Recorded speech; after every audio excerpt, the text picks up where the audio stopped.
Dans le cadre de ce forum, particulièrement cette année avec le thème Africa at Work, nous avons voulu encore montrer que l'Afrique est très riche de ses capacités humaines, de ses habitants, que ce soit tant ceux qui sont présents sur le continent africain que la diaspora qui est disséminée de par le monde.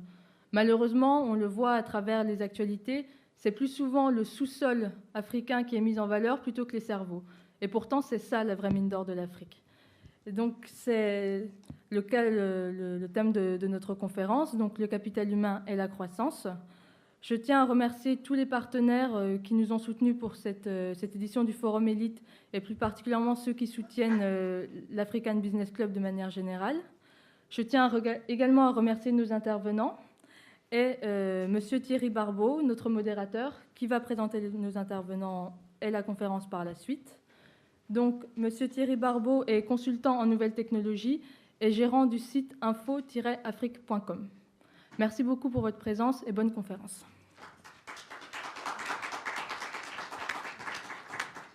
Bonjour et merci à tous d'être venus nombreux. Donc, je vais vous présenter déjà le déroulé de la conférence. Donc, elle est répartie en fait en deux panels.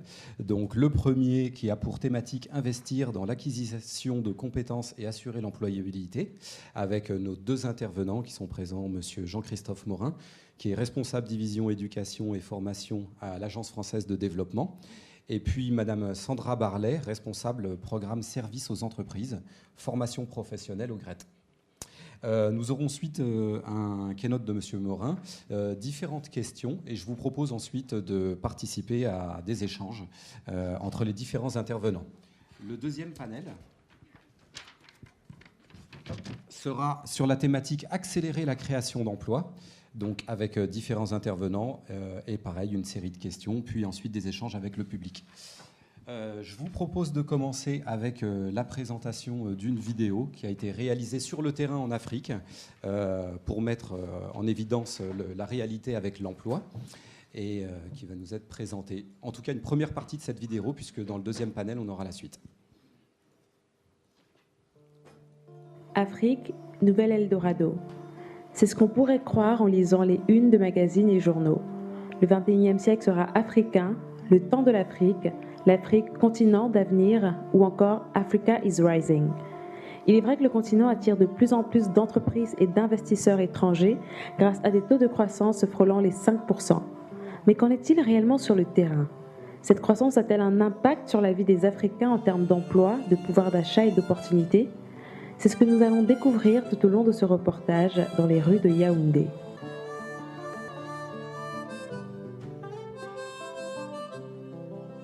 Le développement économique n'est pas un vain mot, n'est pas une vue de l'esprit. Il faut bien savoir qu'il y a une réalité économique qui se traduit par, notamment s'agissant du Cameroun, du lancement de très grands travaux infrastructurels qui impactent considérablement la vie économique.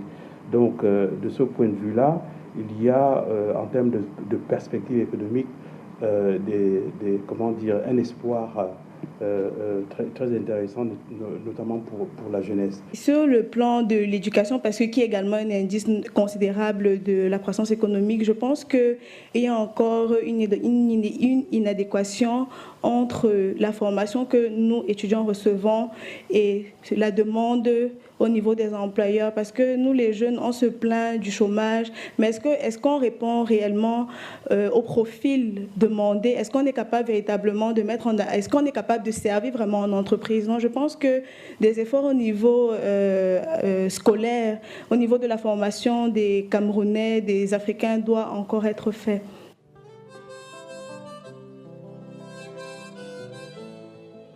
Le pouvoir d'achat augmenté, ça augmente quand même chaque année, du genre où on a commencé peut-être avec 10 mannequins. On se retrouve aujourd'hui avec 45 mannequins, donc ça va un peu. A même doublé. Il y a 10 ans, j'étais étudiant. Aujourd'hui, je suis cadre dans,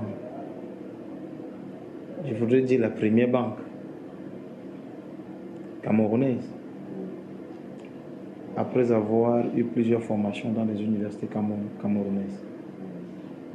S'améliorer? Non. plus. Puisqu'au fil du temps, les choses ne marchent plus. Au départ, ça allait pour le mieux. Plus le temps passe, ça ne va plus. On joue pour le maintien. Et puis on ne peut pas laisser pour aller croiser les bras à la maison. Voilà.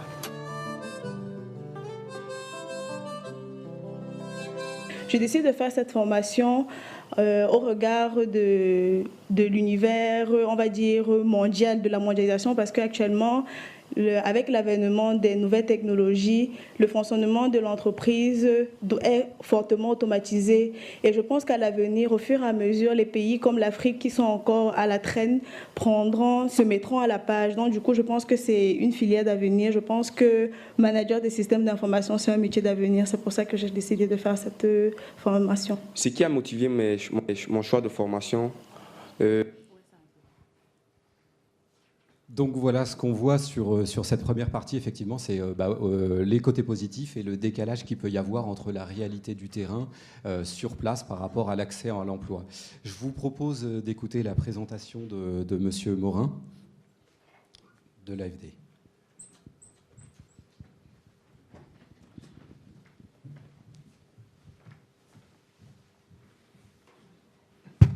Bien, merci. Je ne sais pas si vous savez ce qu'est l'AFD, mais en 2 mots, c'est donc une agence qui est sous la tutelle du ministère des Finances et du ministère des Affaires étrangères français, qui est en fait un organisme de financement de l'aide publique au développement et qui réalise à peu près, en gros, autour de 7,5 milliards d'investissements pour la moitié en Afrique subsaharienne. Alors, concernant le secteur de l'emploi et de la formation professionnelle, on va essayer à grands traits de tracer le contexte de cette conférence. Je suis obligé de regarder mon PowerPoint que je ne connais pas par cœur, mais les grands chiffres que vous pouvez retenir, qui pourraient être précisés plus tard, mais évidemment... Dans cette conférence, on a même vu en introduction rappeler que la jeunesse était la pépite. Hein, le capital humain était effectivement la principale richesse, et avec une démographie telle qu'elle est aujourd'hui projetée, on a effectivement, on se retrouve avec un continent à majorité très jeune, hein, puisque 60% moins de 25 ans, mais malgré tout, un contexte où l'éducation reste et l'alphabétisation reste effectivement un challenge, un défi. Alors, le défi de l'emploi est très grand, puisque la population active va, comme vous le voyez, considérablement augmenter, ce qui est un contexte assez particulier, hein, si l'on compare avec la vieille Europe. Et ce contexte particulier de démographie et d'augmentation de la population active est aussi, même si l'Afrique n'est pas uniforme, un contexte où le rural, le développement rural, l'agriculture est encore le premier employeur du continent. Et il continue donc à absorber une grande part de cette population active.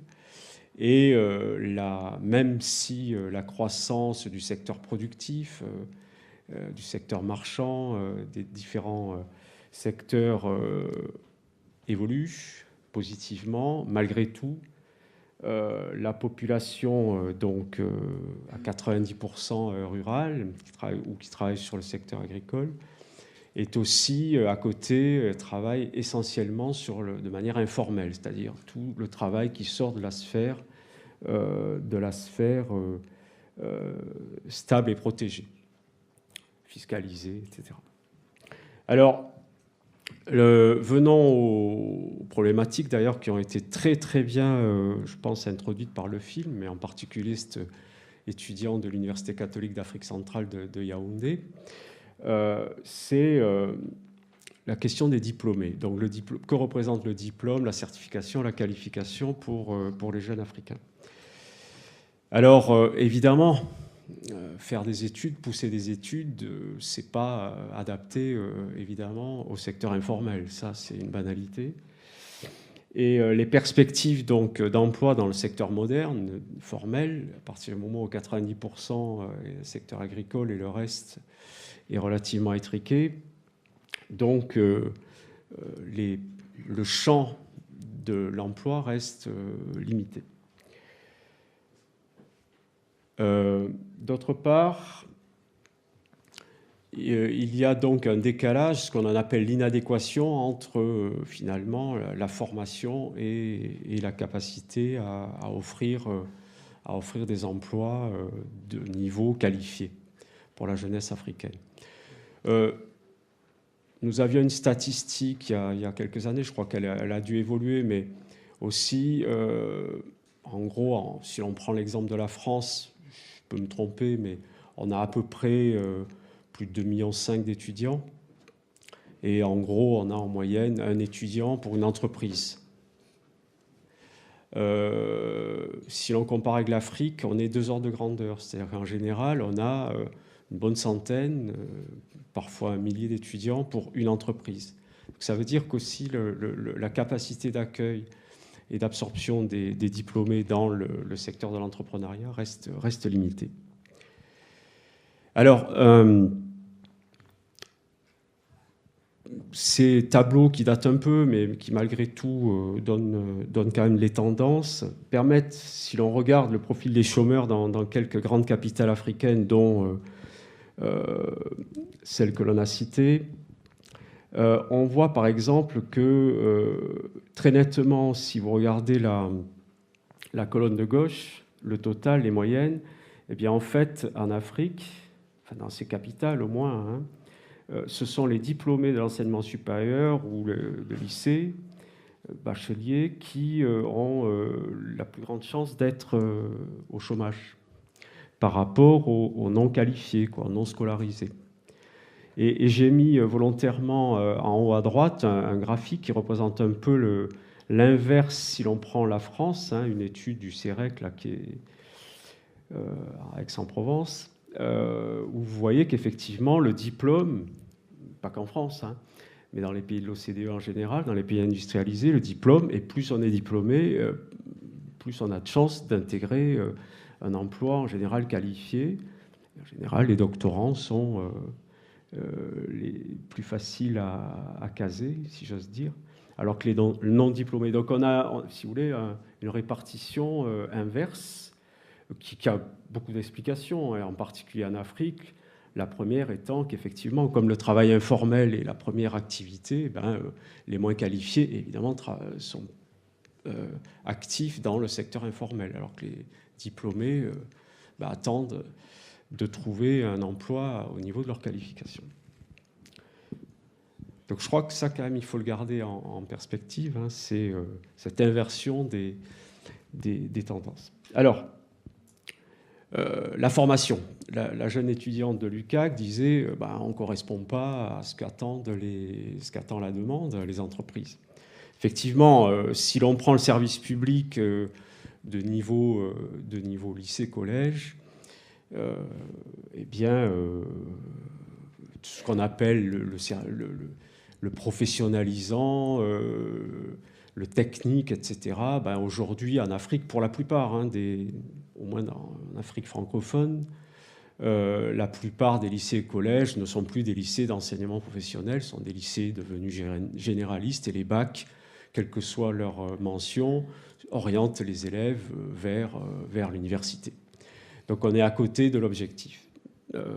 Pour la plupart de ces lycées aussi, les investissements n'ont pas été réalisés pour remettre à niveau les plateformes technologiques, les plateaux techniques pour pouvoir former correctement les jeunes. Ensuite, si l'on regarde le supérieur, c'est au moins en Afrique subsaharienne, mais dans beaucoup de pays anglophones aussi. Pour beaucoup, là, 2/3, ça peut varier, mais en tout cas, plus de la moitié des étudiants sont souvent inscrits dans des filières de sciences humaines et sociales, pas forcément d'ailleurs en sciences économiques, mais plutôt filières sciences humaines, et qui, c'est évidemment hérité la colonisation, de la décolonisation, du besoin de recruter de l'administration et d'avoir des cadres africains dans les administrations. Les universités ne sont pas toujours réformées dans le sens de l'adaptation des filières et des cursus aux métiers modernes. Donc on continue à former beaucoup de cohortes d'étudiants qui devraient être embauchés dans l'administration, mais évidemment les administrations, malgré la croissance, sont limitées. Alors, les entreprises, voyons côté des entrepreneurs. Là, on a une enquête que l'on a reprise chez des investisseurs français en Afrique qui se sont regroupés. C'est le Conseil des investisseurs français en Afrique, le CIAN, qui ont plus de 400 filiales des entreprises françaises en Afrique et qui ont fait une enquête un peu justement parce qu'ils se questionnent depuis la fin des années depuis 2010 à peu près, ils se questionnent sur leur capacité à soit investir eux-mêmes sur la formation, compte tenu du déficit de formation dans le secteur public ou privé, et soit essayer de contribuer à renforcer ou à rénover les systèmes publics ou privés existants. Donc ils ont mené une enquête auprès de leurs filiales et en gros, c'est pas une surprise, mais j'ai des résultats précis de cette enquête, mais ils montrent qu'ils n'ont aucun problème à recruter des cadres, des administrateurs, etc., de gestion, business, finance, administration des entreprises, aucun problème, dont ceux de l'UCAC au Cameroun, qui est un pourvoyeur effectivement de jeunes diplômés des sciences économiques, finances et comptabilité. Mais en revanche, quel que soit le niveau, que ce soit du niveau agent de maîtrise, ouvrier spécialisé, technicien supérieur, ingénieur, etc., ils ont des gros problèmes pour trouver des cadres ou des cadres intermédiaires dans les secteurs techniques et technologiques, que ce soit dans les technologies de l'information ou sur évidemment les technologies plus avancées. Donc ça, c'est un vrai problème. Ils ne peuvent pas investir sur le haut niveau, enfin je dirais les cadres supérieurs ou les cadres intermédiaires, techniciens sup ou ingénieurs. En revanche, ils peuvent former sur place, en interne, les ouvriers spécialisés, etc. Ce qui veut dire qu'ils doivent investir très fortement pour soit envoyer leurs futurs cadres à l'étranger, soit recruter des expatriés. Et donc ça aussi, c'est un coût très élevé. Pour eux, il est clair qu'aujourd'hui, il faut absolument investir massivement dans la formation des ingénieurs, des techniciens supérieurs, etc., en Afrique. C'est clair. Alors, les grands enjeux globaux, je vais aller très vite maintenant. Évidemment, il faut une montée en gamme du niveau de qualification de l'ensemble des jeunes Africains. Donc ça passe par une éducation pas uniquement massive, comme les objectifs du millénaire le préconisaient jusqu'en 2015, mais vraiment une éducation de qualité. On a augmenté l'accès, puisqu'aujourd'hui, il y a à peu près 70-80% d'une classe d'âge qui va à l'école, mais il n'y en a que 40, moins de 50% qui achèvent l'école primaire. Donc déjà, ça, c'est une question, il faut monter en gamme. Ensuite, il faut développer la formation professionnelle. Les entreprises le demandent, que ce soit à l'université ou dans des centres spécialisés. Il faut monter en gamme, il faut absolument développer la formation professionnelle sur place et pas organiser une certaine migration des cerveaux et des compétences. Et ensuite, il faut absolument réformer le système d'enseignement supérieur public en Afrique, qui est en train de se paupériser, faute de moyens, faute d'investissement. Il y a les cadres à renouveler, les professeurs vont partir à la retraite, les pyramides des âges sont inversées. Donc il faut absolument rénover tout ce système-là pour aussi à la fois le professionnaliser et le monter en gamme.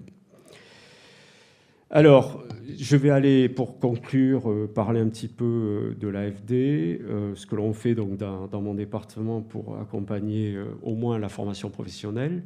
Je ne parlerai pas de l'éducation, mais au moins la formation professionnelle. On essaye, depuis 10 ans, d'accompagner les États ou les structures privées à se rejoindre pour former des partenariats publics-privés avec... en faisant converger les branches professionnelles, les groupements d'employeurs, etc., et l'État, pour un co-investissement, pour arriver à mettre en place des filières qui correspondent à la fois aux besoins des employeurs, mais aussi qui permettent un partage des coûts, parce que tout ça coûte cher. Et après tout, pourquoi ces systèmes-là devraient être à 100% publics. Donc on essaie aussi de promouvoir un pilotage par la demande, c'est-à-dire nos investissements, les prêts de l'AFD ou les dons de l'AFD ne vont que sur des projets où pilotés, on va dire, par le secteur, par les employeurs et en coordination avec les secteurs publics. Qu'est-ce que ça veut dire, un système piloté par la demande? C'est que ce n'est pas les profs qui font les cursus de formation, ce n'est pas les universitaires, etc., mais c'est les employeurs qui définissent en particulier les métiers et donc leurs besoins. Donc notre rôle très basique, c'est en amont de mettre tout le monde, d'identifier toutes les problématiques, de réaliser les faisabilités, le montage juridique, le modèle financier de tout le système. Donc on accompagne ça avec nos moyens, on essaie de mettre en place un système qui va être soutenable financièrement. Puis ensuite, on va proposer des financements pour réaliser les investissements matériels, immatériels et mettre en place des centres de formation. Je prends un exemple au Maroc, mais je vais prendre aussi des exemples au Sénégal. Au Maroc, on est arrivé avec les Marocains à un niveau de sophistication et d'avancée, et de monter vraiment en gamme avec des fortes valeurs ajoutées dans les produits et les formations, avec l'Institut des métiers de l'aéronautique, par exemple, où il y a une véritable gestion déléguée aux branches professionnelles du système de formation. Donc, ce n'est pas le système public qui le pilote, mais c'est en partenariat avec les professionnels de l'aéronautique. Et un pays qui a vraiment joué le jeu et se modernise très rapidement. Le Cameroun est en train d'y venir, le Bénin aussi, le Togo, mais c'est le Sénégal. Le Sénégal avait un système public vraiment paupérisé au niveau de la formation de l'université. L'université, on n'en est pas sorti, mais on peut le comprendre, il y a beaucoup d'étudiants, des problèmes sociaux, etc. C'est assez tendu. En revanche, pour la formation professionnelle, donc des métiers, des ingénieurs, techniciens, ouvriers, ils ont fait le pari de confier la gestion de leur centre de formation qui était public aux branches professionnelles qui sont organisées dans le BTP, dans la logistique, l'agroalimentaire, etc. Et aujourd'hui, ça marche assez bien parce qu'en fait, on a un financement partagé entre les entreprises qui achètent les prestations de formation, même pour une formation initiale, pour leur futur recrutement, et ce qui permet d'avoir un équilibre dans l'investissement et le fonctionnement des centres de formation. Voilà, donc je ne vais pas aller plus loin, je me tiens à votre disposition pour toute question complémentaire et je cède la parole. Oui, donc on aura effectivement une série de questions à la suite. Très bien, merci beaucoup. Je vous propose d'écouter maintenant Madame Barlet.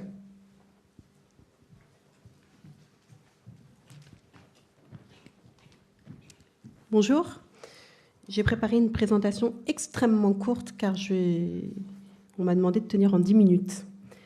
Donc, je suis Sandra Barlet, je travaille au GRET, qui est une association de solidarité internationale qui a été créée il y a un peu plus de 35 ans, qui travaille dans quasiment tous les champs de ce qu'on appelle le développement.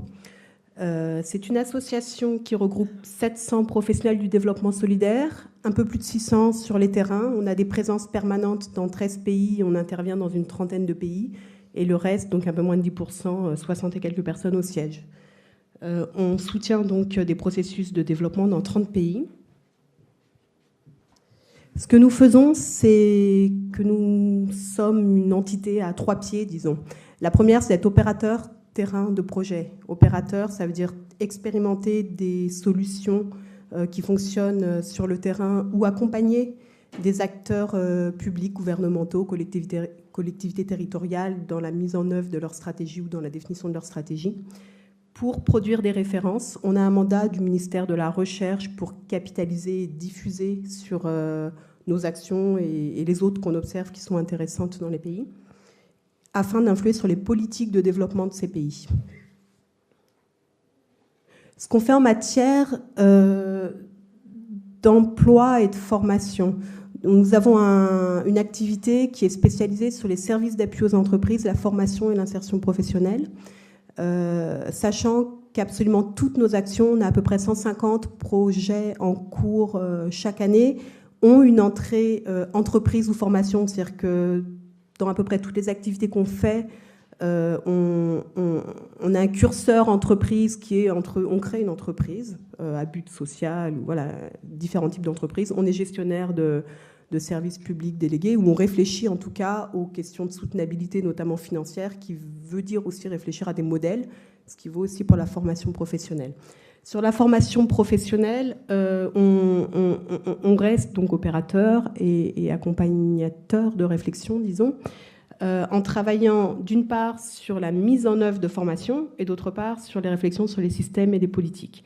L'entrée sur laquelle on travaille à la fois sur l'appui à l'entreprise, que ce soit financier ou non financier, ou sur la formation professionnelle, et d'accompagner les plus petites entreprises qui représentent, en Afrique subsaharienne notamment, en gros 90% des emplois, 60% des valeurs ajoutées de ces pays, et qui ont été pendant très longtemps oubliés du développement. C'est aujourd'hui moins vrai, mais ça reste encore assez vrai. Donc on travaille avec les plus grosses structures, mais aussi avec les plus petites en matière d'appui aux entreprises et de formation professionnelle. Et on accompagne les réflexions des pouvoirs publics sur ces sujets.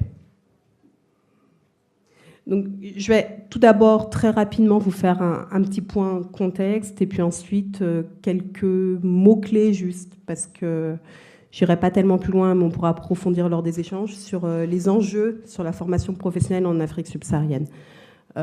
3 mots-clés en termes de contexte, démographie, croissance économique et système de formation. Sur les démographies, il y a un chiffre que Jean-Christophe Morin vous donnait, bon, présenté un petit peu différemment, mais en gros, entre aujourd'hui et dans à peine plus de 15 ans, on aura plus de 50% de plus de nouveaux entrants annuels sur le marché du travail. Aujourd'hui, les économies ont du mal à absorber la masse de jeunes qui arrivent et qui entrent dans la population active. C'est un phénomène qui va en augmentant.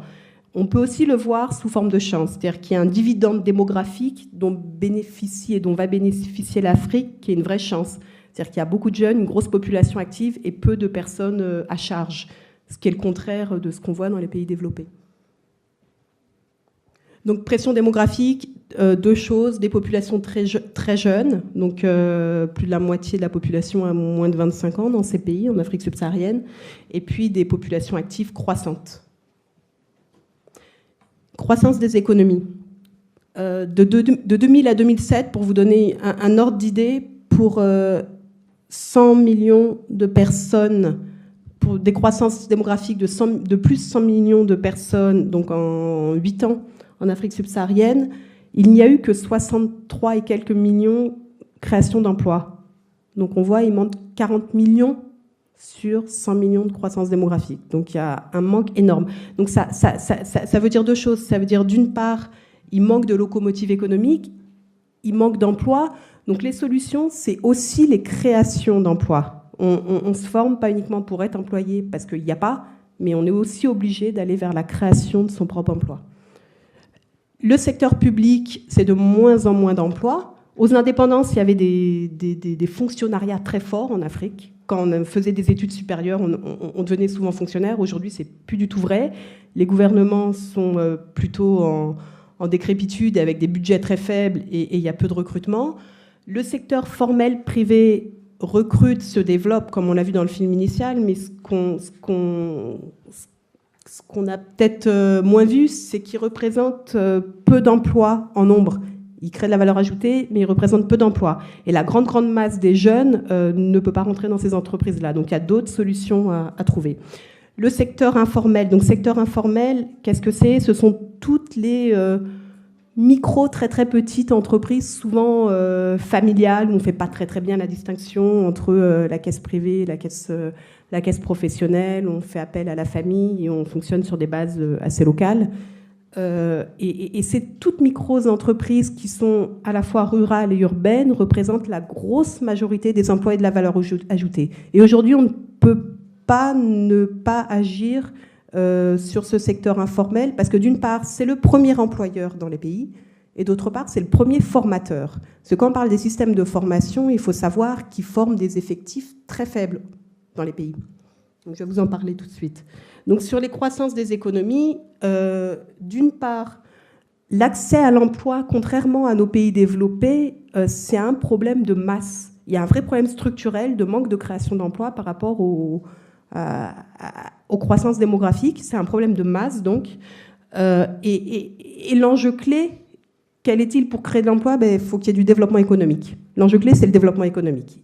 En Afrique subsaharienne, il n'y a pas de locomotive économique. Il y a peu d'entreprises qui recrutent, qui se développent. Donc, comment faire du développement économique? En développant des locomotives d'une part, et d'autre part, en développant un tissu où l'auto-emploi, la création d'entreprises est plus propice. Donc le premier créateur d'emplois et de valeur ajoutée, comme je vous le disais, c'est le secteur informel. Les systèmes de formation professionnelle, donc comme vous disait Jean-Christophe Morin, les systèmes éducatifs vont plutôt mieux aujourd'hui qu'il y a une dizaine d'années, avec les objectifs du millénaire pour le développement. Aujourd'hui, plus de la moitié des jeunes vont au primaire, achèvent leur cycle primaire, mais l'enjeu, le résultat n'est absolument pas là, parce que qu'est-ce que deviennent ces jeunes à la fin du primaire? En général, ils ne deviennent pas grand-chose, c'est-à-dire qu'ils retournent faire ce qu'ils peuvent, gagner 3 sous. Il y a très très peu de jeunes qui arrivent à suivre un cursus et à avoir un certain niveau d'études. Les pyramides éducatives comme de formation sont avec une assez grosse base au niveau primaire, et puis après sont très très très fines. Donc il y a des faibles effectifs. Par exemple, au Sénégal, 5% seulement des élèves sont passés un jour ou l'autre au-delà du primaire par le système de formation professionnelle. Au Cameroun, 6%. Les formations, par ailleurs, si on parle du système formel de formation, sont obsolètes, c'est-à-dire qu'il y a eu des investissements faits qui n'ont pas été renouvelés. Les centres de formation ont des équipements ultra vieux. Les formateurs ne savent pas ce que c'est qu'une entreprise ou l'ont oublié s'ils l'ont su un jour. Et il n'y a pas de lien avec l'environnement économique. Donc il y a des formations qui existent, il y en a peu, et en plus elles sont assez peu adaptées aux besoins et aux demandes des entreprises parce qu'il n'y a pas de dialogue. Donc il y a globalement des très faibles niveaux de qualification. Le premier mode de formation en Afrique subsaharienne, c'est l'apprentissage. L'apprentissage, c'est quand un jeune va apprendre son métier directement dans une entreprise, chez un patron, qui lui transfère peu à peu ses compétences. Donc au début, il va faire le thé, le nettoyage et des tâches un peu subalternes. Selon les pays, il sera payé, ou il payera même pour entrer en apprentissage ou rien. Puis petit à petit, il deviendra tâcheron. Il gagnera 3 sous en faisant des choses très simples. Puis il progressera, il sera ouvrier, puis compagnon, puis peut-être un jour, il créera sa propre entreprise, ou alors il restera contremaître, disons, auprès de son maître d'apprentissage. Et ça, c'est le premier schéma de création d'entreprise en Afrique, ces petits schémas dans des micro-entreprises artisanales. Alors, ce mode d'apprentissage, si je m'y arrête 2 secondes, c'est donc le premier mode de formation professionnelle, mais il est aujourd'hui pas de très bonne qualité, parce que c'est du mimétisme. On va chez le patron qui nous transfère ce qu'il a appris, puis il ne nous transfère pas toujours tout, parce qu'après, je vais peut-être être concurrent. Donc, il y a un mimétisme qui se répète, mais le niveau, disons, de qualité d'apprentissage est moins bon aujourd'hui qu'il y a 20 ou 30 ans. Et puis, par ailleurs, il est soit pas reconnu, soit pas bien reconnu. Tous les pays d'Afrique subsaharienne ont aujourd'hui, dans leur discours, dans leur stratégie, dans leurs écrits, etc., politiques, qu'il faut renforcer la formation par apprentissage.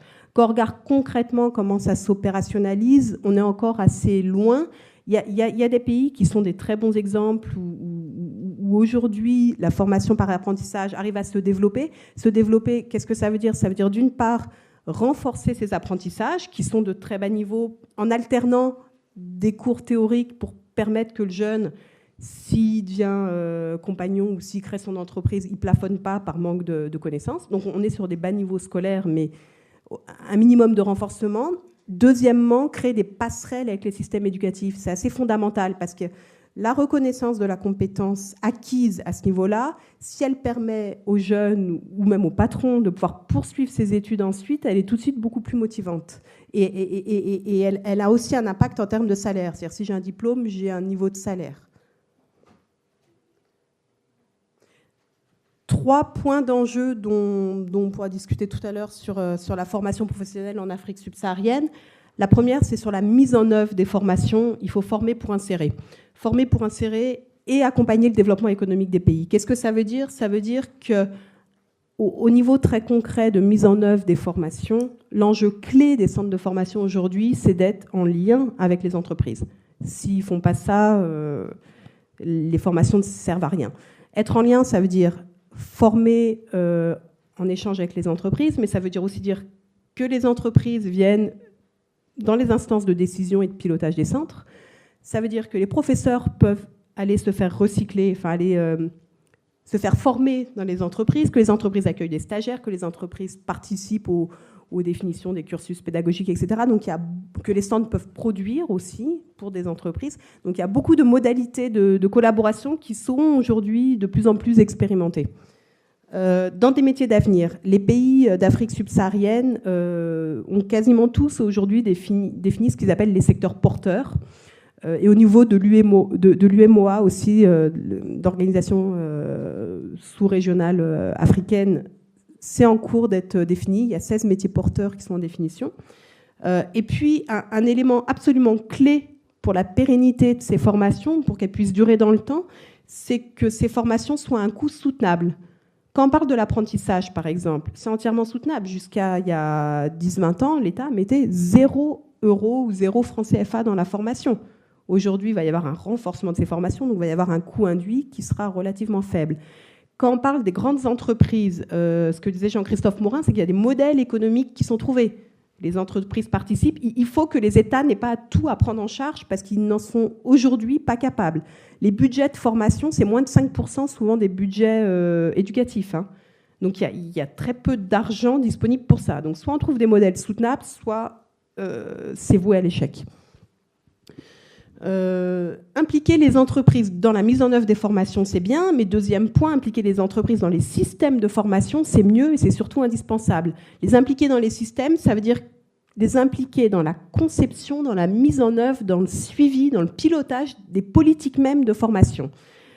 Pour ce faire, il y a un enjeu qui est absolument crucial, c'est que ces entreprises soient en capacité de le faire. Quand on parle des grandes entreprises, en règle générale, elles le sont. C'est-à-dire qu'il y a des patronats qui sont plus ou moins structurés, il y a des représentants syndicaux. Quand on parle des plus petites entreprises, il n'y a rien. C'est-à-dire qu'elles sont très rarement en capacité de faire entendre leur voix, de dire quels sont leurs besoins en ressources humaines, quelles sont leurs problématiques pour se développer, etc.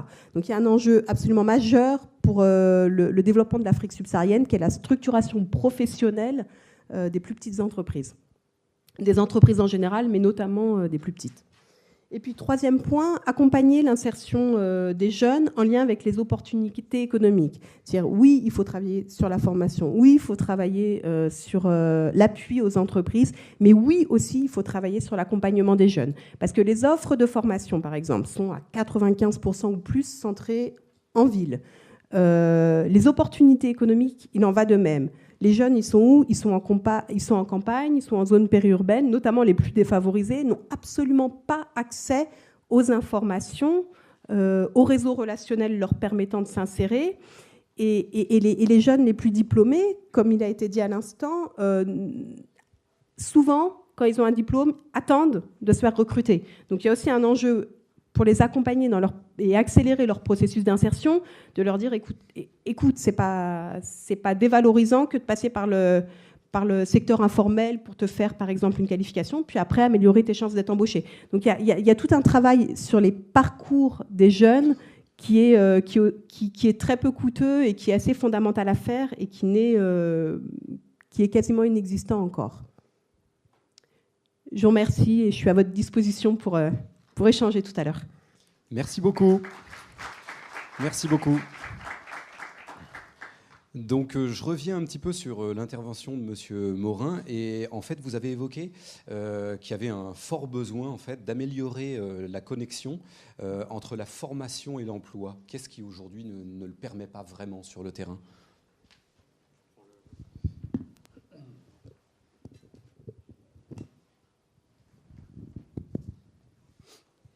Ce qui, la plupart du temps, ne le permet pas dans les systèmes actuels de qualification de formation, c'est un peu ce que disait aussi Sandra, c'est que les systèmes publics, même les systèmes privés, hein, les boutiques là, de formation qui se développent à tous les coins de rue des capitales africaines, toutes ces universités privées là, qui font université couture, etc., tous ces systèmes-là, finalement, sont en général montés par des enseignants du secteur public, etc., qui n'ont peu de connaissances, en fait, des entreprises, qu'elles soient du secteur formel ou informel. Même, ils ont peu de connaissances des systèmes, des employeurs, n'étant pas eux-mêmes passés par ces systèmes-là. Donc toute formation qui, à l'origine, ce que l'on dit, est offerte par l'offre, est proposée par l'offre, c'est-à-dire par les systèmes d'enseignants eux-mêmes, ne peut pas être en adéquation avec les besoins des métiers définis par les employeurs. C'est un manque de réseau aussi par rapport aux entreprises privées, peut-être, de la part de ces organismes ? Oui, alors les réseaux, bon... Dans le secteur formel moderne, les grands secteurs, le BTP, l'agroalimentaire, les secteurs miniers, etc. Les secteurs porteurs. Les secteurs porteurs, selon les pays. En général, les organisations par filière, que ce soit le patronat, que ce soit effectivement les réseaux de salariés, en fait, etc., sont relativement bien organisés. Mais ensuite, c'est pas le cas dès qu'on sort des secteurs porteurs. Ensuite, il y a un effet de rupture, en fait. En fait, il y a un effet de rupture. Donc, les réseaux de relations entre, effectivement, les secteurs et le secteur public, qui est quand même là pour qualifier, pour valider les parcours et les diplômes, effectivement. Et c'est donc ce qui crée au final cette situation assez ubuesque, en fait, d'avoir une inversion entre le ratio des chômeurs et des diplômés, à l'inverse de l'Europe. Oui, enfin, c'est pas ubuesque. En même temps, ça s'explique aussi par le fait que 90% des emplois sont dans le secteur informel. Ouais.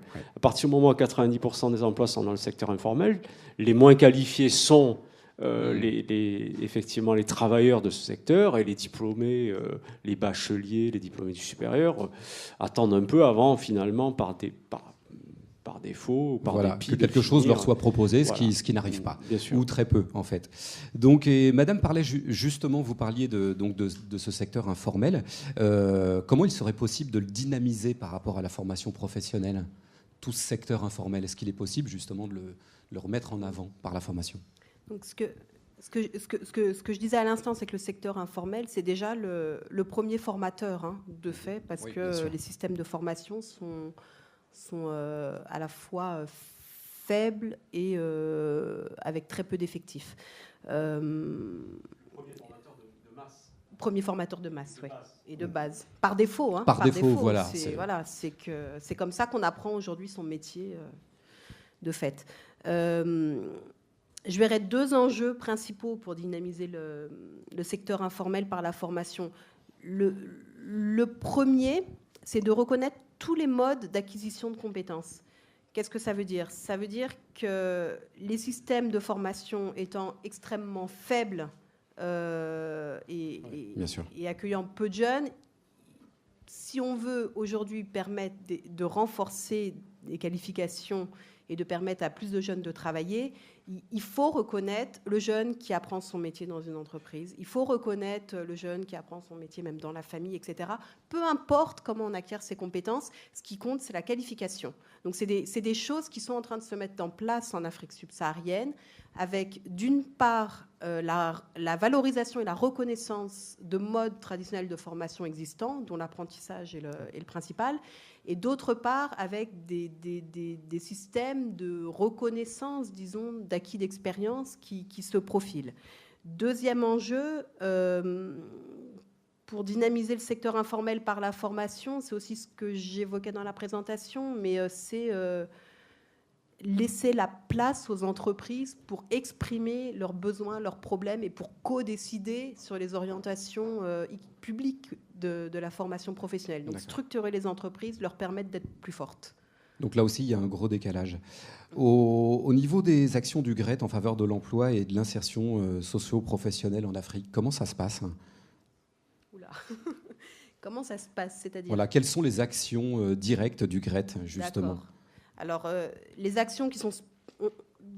On a beaucoup d'actions qui ont un volet formation professionnelle. On a différents types d'actions actuellement en cours. Je vais vous en citer 2 qui sont en partenariat avec l'AFD, par exemple. On a mis en œuvre il y a 1 an et demi au Bénin et en Mauritanie un dispositif qui a vocation à concrètement mettre en œuvre des formations professionnelles par apprentissage dans les pays. Au Bénin, c'est une tradition qui est là depuis 15 ans, qui est à la base ancrée dans les organisations professionnelles, avec un enjeu fort, c'est d'améliorer ces formations et de les massifier. Donc on travaille là-dessus. En Mauritanie, on part de rien. L'apprentissage n'est pas reconnu, n'existe officiellement pas.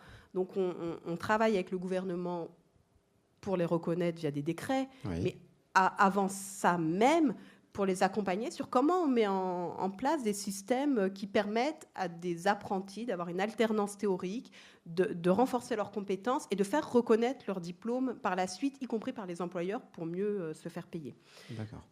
Autre exemple en Mauritanie, si vous voulez ? Oui. Ouais. Un autre exemple qui est plus peut-être sur le volet de l'insertion. On a mis en œuvre une plateforme d'accompagnement, d'appui à l'insertion des jeunes à Nouakchott, la capitale mauritanienne, qui travaille donc avec les jeunes des zones périurbaines, donc c'est les quartiers les plus défavorisés, dans l'optique d'expérimenter l'accompagnement de l'insertion. On ne savait absolument pas combien ça allait coûter, quels allaient être les résultats, est-ce que ça allait convaincre les partenaires. Donc on a expérimenté ça pendant 4 ans, en se disant, on va voir si on a un impact sur les parcours de ces jeunes, un impact en termes d'emploi, mais pas que, un impact en termes de première expérience professionnelle, un impact en termes de stabilisation sociale de la jeunesse, etc. Et aujourd'hui, à partir de là, tout de suite, ce projet évolue sous 2 axes. Premièrement, le gouvernement reprend une partie de ce dispositif et le crée comme l'instrument national privilégié d'accompagnement de l'insertion. Et d'autre part, la collectivité territoriale de la zone sur laquelle on travaille, qui s'appelle la communauté urbaine de Nouakchott, reprend son dispositif à son propre compte, parce que pour une collectivité territoriale, quoi de mieux que de stabiliser la jeunesse de ces quartiers et d'aider les entreprises à se développer. Donc voilà un second exemple. D'accord, merci beaucoup. Monsieur Morin, alors on a parlé de la qualité de l'éducation en Afrique, et une des questions en fait c'était est-ce que l'enseignement supérieur africain est-il cohérent avec les attentes du marché du travail ? Vous en avez un petit peu parlé, on a vu qu'il y avait un gros décalage, et quelles seraient vraiment les stratégies à mettre en place pour que cela évolue ? C'est pas qu'en Afrique, réformer le système d'enseignement supérieur public former des étudiants à la fois pour qu'ils acquièrent des connaissances qui est déjà important, et ensuite éventuellement une formation professionnelle, enfin en tout cas une professionnalisation de leur cursus. Donc ça, je pense que c'est quand même depuis la fin des années 90 qu'à travers le monde, on s'est quand même posé la question de réformer les systèmes universitaires académiques traditionnels en les professionnalisant. Je parle de l'enseignement de masse, parce qu'après, évidemment, il y a les enseignements plus spécialisés en école, etc. Alors en Afrique, d'abord il faut d'abord pouvoir réformer le système de financement de l'enseignement supérieur pour qu'il puisse investir. Les universités africaines aujourd'hui sont face à une massification, bien qu'il n'y ait pas encore pas assez d'étudiants en Afrique, parce qu'il y a 5-10% de taux de scolarisation en Afrique subsaharienne, si vous comparez avec les les pays industrialisés, on a plus de 40 ou 50% de taux de scolarisation dans les universités. Donc ça veut dire qu'il y a encore du gain et que les étudiants africains doivent pouvoir être accueillis. Donc je répète, si l'on veut monter à 40%, il y a encore de la marge. Mais pour cela, il faut pouvoir investir. Et l'investissement tout public n'est pas possible dans l'université africaine. Dans les pays anglophones, on a effectivement un partage des coûts avec les familles, etc. Mais dans beaucoup de pays francophones hérités de la colonisation, ils ont hérité effectivement ce financement tout public avec gratuité totale des études. Or, toutes les analyses montrent aujourd'hui que la plupart des étudiants font en général partie du quintile le moins pauvre de leur pays. Je ne dis pas les plus riches, hein, mais quand même des moins défavorisés.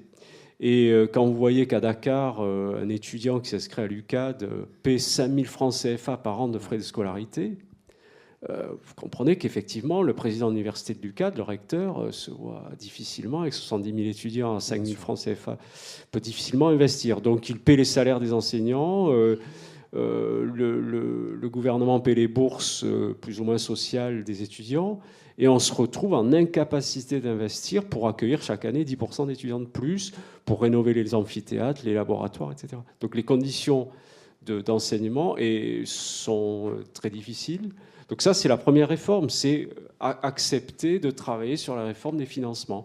Évidemment, ça pose une question, si on l'a vu au Sénégal, le changement d'exécutif a proposé récemment de passer de ces 5 000 à, je crois, 300 000 de mémoire, mais je me trompe peut-être. Je pense qu'on va vers des contestations très fortes du public étudiant et de leur famille, ce qui est normal. Donc voilà, c'est un des enjeux. C'est pas le seul, hein, oui, c'est pas clair. Mais enfin, l'investissement est fondamental. Hein. D'accord. Et un enjeu qui a superposé avec la démographie qui a superposé. Et de notre côté, les 2 milliards d'habitants prévus pour 2050. Et de notre côté, à des choses que l'on prenne le Cameroun, le Sénégal ou d'autres pays, ou le Kenya ou autre, quand vous avez un secteur moderne qui se développe, des secteurs porteurs, et vous avez des pays, on se disait 5% dans le film, vous avez des pays à 12% de croissance. Oui, bien sûr. Et on peut démontrer que malgré 12% de croissance, ça ne suffit pas pour créer assez d'emplois. Et malgré cela, si vous voulez, vous avez tout un secteur qui se développe, vous avez l'informel qui se modernise et ce secteur porteur. Il y a des investisseurs. Les marchés c'est vrai que ce sont des marchés très tournés vers l'intérieur, hein, on va dire, mais il y a aussi des pays qui commencent à exporter, à avoir des secteurs à forte valeur ajoutée. Mais ils se retournent vers une université publique qui manque d'investissement, ne peut pas contribuer à l'essor de ces secteurs. Donc voilà, il y a tout un système. Donc à ce niveau-là, par exemple, avec les services publics et les pouvoirs publics des pays respectifs, est-ce qu'au niveau de l'AFD ou au niveau du GRET, vous menez des actions directes communément avec eux ? Oui, nous, on ne fait que ça, hein, puisque nous, on est une agence d'État qui travaille en bilatéral avec les États avec lesquels on coopère. Sur les secteurs, en particulier l'éducation, la formation, etc. Donc on travaille effectivement avec les États. Et quand on arrive au secteur informel, à l'artisanat, aux problématiques très fines, où l'État finalement est défaillant parce qu'il n'a pas les moyens de suivre, à ce moment-là, on s'appuie sur la société civile et on essaie de cofinancer avec des ONG et autres, des actions beaucoup plus près du terrain pour aller effectivement. Mais sinon, on ne fait que ça, effectivement, travailler. Et avec d'autres bailleurs de fonds qui ne sont pas toujours aussi habitués à la souplesse avec, disons, historiquement, les relations qu'on peut avoir avec nos partenaires, tels la Banque mondiale et autres, qui ont des discours très, très durs de réformes structurelles pour, effectivement, en particulier sur le supérieur, pour le financer. D'accord, très bien. Merci beaucoup. Je vous propose de prendre 3 questions avec le public. Donc, on va faire passer des micros. On va écouter vos 3 questions et ensuite, les différents intervenants y répondront.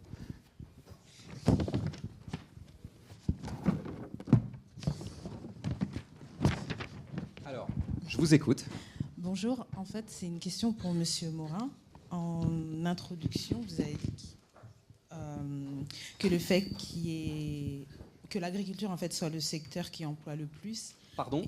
Le fait que l'agriculture soit le secteur qui emploie le plus de population soit un problème. J'ai pas compris, ou en fait, j'aimerais que vous développiez ce point. D'accord. On va prendre une deuxième question. Ensuite, on reviendra sur les questions. Monsieur. Alors, la question va dans le sens de la question posée par Madame. Oui. Je souhaite poser la question à M. Morin sur l'idée qui consiste à dire que la croissance économique des pays africains doit être basée sur l'agro-industrie. D'accord. Très bien. Merci beaucoup, monsieur. Une autre question ?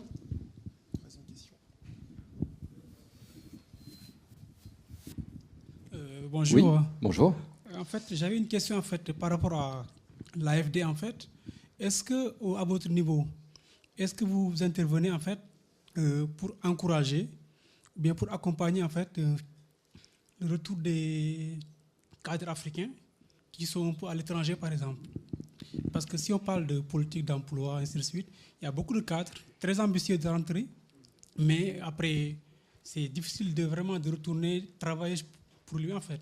Chez soi, donc, en fait. Au niveau des démarches administratives, par exemple, est-ce que l'AFD assiste et aussi encourage l'État à vraiment mener des politiques pour vraiment le retour des étrangers, en fait. D'accord. Des diplômés, ingénieurs, cadres, ainsi de suite, quoi. Ok. Merci. Entendu. Merci, monsieur. Donc, je vous propose de répondre aux deux premières questions. Je crois qu'ils se ressemblent un petit peu au niveau du développement de l'agriculture et de l'agroalimentaire. Merci. Non, c'est un malentendu, je pense. Au contraire, c'est pas un problème. Mais il se trouve que dans beaucoup de régions d'Afrique, l'agriculture est un des premiers, enfin en tout cas le secteur rural et le développement rural est quand même un des premiers pourvoyeurs d'emplois. Et c'est pas un problème, c'est au contraire quelque chose de très important. Donc il faut bien avoir ça en tête, c'est que c'est toujours surprenant, l'agriculture ou l'élevage. Donc, au contraire, je pense qu'il y a un malentendu, ce n'est pas un problème, c'est une bonne solution. Mais ce qui veut dire que, aussi, par rapport au secteur industriel, etc., pour les nombreux diplômés ou formés de l'enseignement supérieur ou des instituts de formation, c'est aussi difficile de trouver un emploi dans la mesure où beaucoup d'emplois sont dans le secteur rural, etc. Ou alors il faudrait tous faire des études d'agronomie. Oui.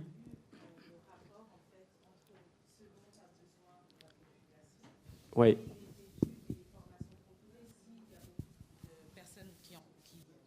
Travaillent dans le secteur agricole, pourquoi pas développer plus de formations professionnelles, des diplômes d'ingénieurs agronomes, des choses comme ça qui vont développer ce secteur et le moderniser et après attirer d'autres secteurs, l'agroalimentaire, la distribution, la supply chain. Donc à un niveau plus élevé. Bien sûr. Donc j'ai pas parlé particulièrement, j'ai pris l'exemple du BTP et autres, mais le secteur agricole est une filière. Donc la filière agricole, elle est à la fois industrialisée, dans le coton, etc., l'arachide et le cacao, mais elle est aussi vivrière, etc. Donc il y a toute une organisation. Mais une des spécificités de l'Afrique, c'est qu'effectivement, il y a beaucoup de terres encore très disponibles. Donc l'agriculture est une filière porteuse en soi. Et effectivement, il n'y a certainement pas assez de formations orientées vers le développement de l'agriculture et des transformations des produits de l'agriculture, et donc ce que l'on appelle l'agro-industrie ou l'industrie de transformation agroalimentaire. Je ne pense pas avoir dit que c'était un des secteurs premiers pour le développement de l'Afrique, mais effectivement, ça fait partie des secteurs porteurs sur lesquels les gouvernements, les entrepreneurs, etc., jouent, en particulier au Sénégal, misent pour en faire effectivement un secteur très porteur et à forte valeur ajoutée. Il y a énormément d'investissements sur les terres aujourd'hui en Afrique, que ce soit par la diaspora ou par des pays tels la Chine, par exemple, qui investit énormément sur... Je crois qu'il y a... Tu me contrediras, mais je ne sais pas s'il n'y a pas 2/3 des terres encore disponibles à l'agriculture. Qui seraient disponibles à l'agriculture et non cultivées. On parle à l'échelle d'un continent, donc c'est absolument colossal, et bien sûr. Absolument. Donc ça touche aussi, je pense, la partie agroalimentaire. Une toute petite remarque sur l'agro-industrie et la transformation agroalimentaire, il y a 2 enjeux clés qui font que cette filière est tout particulièrement porteuse. La première, c'est que ça crée de la valeur ajoutée par rapport à l'agriculture.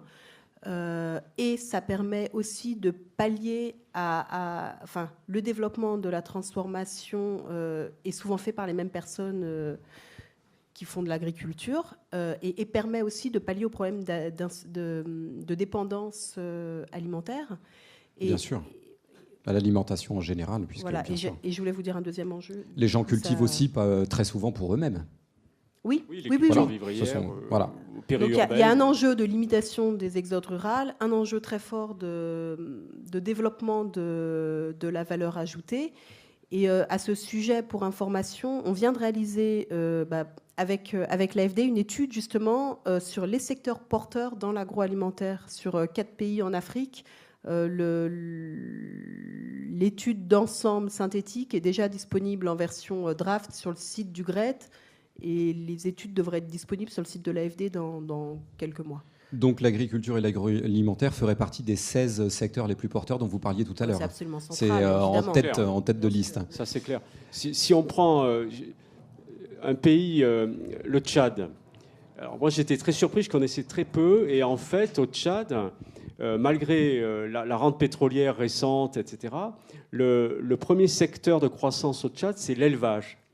Et en fait, le Tchad, avec ses troupeaux, etc., fait vivre 10% de la population avec l'élevage, les transhumances qui traversent le Sahel, qui descendent vers l'Afrique centrale. C'est vraiment un secteur qui a besoin, par exemple, pas forcément d'être industrialisé, mais en tout cas modernisé.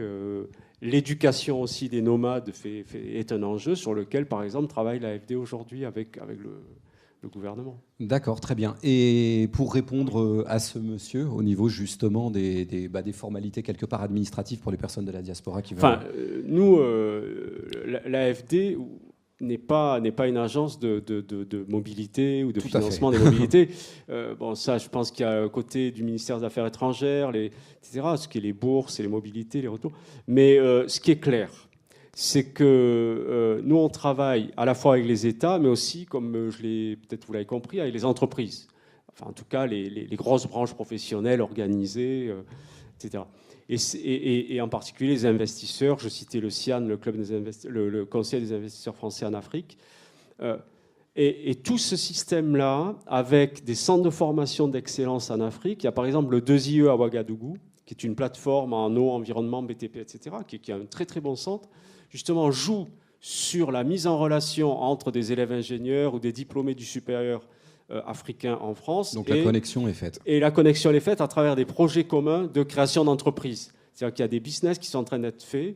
C'est un vecteur d'aide au retour, en tout cas d'aide à l'installation in situ, très fort.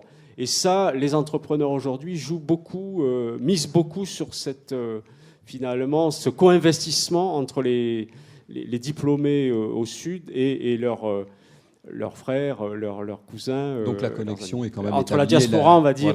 Voilà. Ça, donc, c'est un investissement qui est très porteur aujourd'hui, très fort. Mais de la diaspora elle-même aussi. Hein. Alors, je ne sais pas si on a le temps de prendre 3 autres questions. Oui, 3 autres questions. Oui, bonjour. Je m'appelle Abdoul Sek du Sénégal. Je voudrais rendre un hommage d'abord au GRET, parce qu'on a fait quelque chose de concret avec le GRET pour dire à la diaspora, faire un témoignage en fait. Donc c'est un témoignage qui est énorme parce que ça s'attache à Mme Barbara, mais on a travaillé avec Jacques Monvoy du GRET, donc de nos gens, qui ont, en fait, c'était sur l'eau, le développement durable. Et le programme consistait en fait à créer des forages dans des villages où il n'y a pas d'eau potable, donc au bord du fleuve Sénégal. Donc on a commencé un programme qui s'appelle le Passe-et-Passe avec l'État du Sénégal. Et nous, en tant que diaspora, cadre diaspora en Europe, notre rôle, c'était de trouver les bailleurs de fonds, en tout cas les fondations, aller démarcher pour avoir de l'argent qui est directement donné aux ingénieurs de GRET et qui, eux, étaient maîtres d'œuvre et faisaient les travaux sur place dans la région du fleuve Sénégal. Alors, nous, on a piloté des villages, donc on a créé from crash, en fait, vraiment des réseaux d'eau potable, du forage jusqu'à à la distribution de l'eau, à l'utilisateur final. Et ensuite, on a fait des appels d'offres pour gérer les projets en local, donc faire travailler les gens en local, les entreprises locaux. Et c'est un truc qui marche très bien parce que ça ne passe pas par les États du coup. Et ce volet-là, malheureusement, ce n'est pas développé, mais c'est un volet qui est super intéressant pour nous parce que ça permet directement d'aller cibler les populations qui sont dans le besoin. Voilà, c'était ça mon témoignage. Et une des raisons, c'est que ça ne passe pas par les États. Voilà, ça ne passe pas par les États.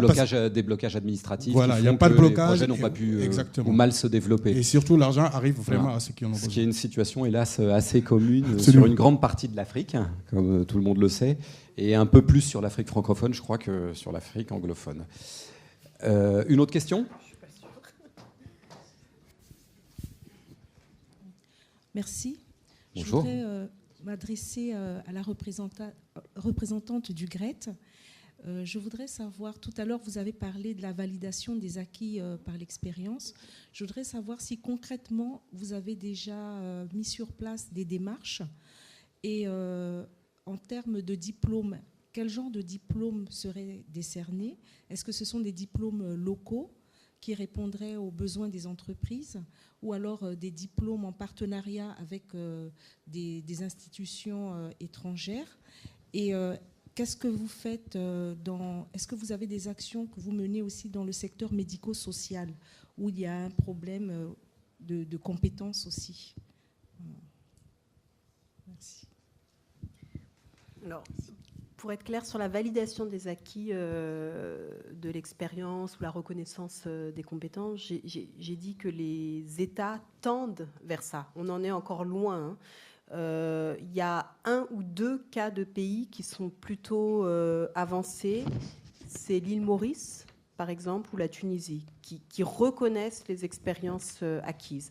Donc ils ont mis tout un système qui permet à une personne de faire reconnaître module par module, compétence par compétence, ce qu'elle sait faire, avec éventuellement des formations associées, et à la fin d'avoir une équivalence avec un diplôme. Ce sur quoi on en est dans beaucoup de pays en Afrique, c'est plutôt la reconnaissance de la compétence tout court. C'est-à-dire de créer des certificats. Par exemple, en Mauritanie, on vient de créer un certificat qui s'appelle certificat de compétence, ou au Bénin, enfin quand je dis on, c'est le gouvernement, hein, c'est pas nous, ou au Bénin, ils ont créé il y a une dizaine d'années un certificat de qualification professionnelle et un autre qui s'appelle certificat de qualification au métier. Pour avoir ce certificat, il faut passer un test avec beaucoup plus de pratique que ce qu'on trouve dans le système scolaire. Donc c'est de la reconnaissance... c'est pas de la VAE du tout, hein, c'est de la reconnaissance de la qualification, de la reconnaissance de la compétence. La VAE, voilà, 1 ou 2 pays sont plus en avance, les autres vont vers ça, dans 10 ans, ils seront là-dessus, mais on n'y est pas encore. Donc un petit peu de patience. Voilà, et pour vous répondre sur le médico-social, proprement parlé, on ne travaille pas sur ce domaine, mais comme sur les autres secteurs dans lesquels on agit, on travaille en appui au gouvernement pour mettre en place des filets de sécurité, des systèmes soit de micro-assurance santé, soit des systèmes de sécurité sociale. Donc ça, on fait ça beaucoup en Asie du Sud-Est, par exemple. D'accord. Donc en Afrique, très peu de choses actuellement existent, mais ça tend vers ce qui existe, c'est beaucoup géré localement par les communautés elles-mêmes. Il y a beaucoup de choses qui se font à des niveaux villageois. Ouais. Mais pas par des organismes, en tout cas publics, ou voilà, très peu. Non. Très peu. Est-ce que ça répond à votre question ? Très bien. Je vous remercie beaucoup. Peut-être vous voulez conclure par quelque chose spécifiquement. Sinon, je vous invite à passer donc